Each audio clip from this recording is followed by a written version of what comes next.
Hi everyone, welcome back to another video from Tech for Gamers. In this video, we are going to be showing you how to change server on PUBG Mobile. To change server on PUBG, first of all, launch open the PUBG game on your device. Once you're in this page, go ahead and tap on the little arrow button at the bottom right, which will then open up the expanded menu. From the menu, tap on Settings.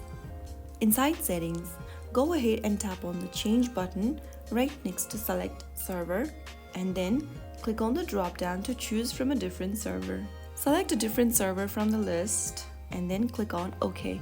Remember that if you are switching to a different server, you will not be able to change the server again for 7 days. So after you want to confirm, you can just tap on OK, and then that's how you easily change your server on PUBG. Now once you successfully change your server, your matchmaking experience will adjust based on the new region's ping and player base.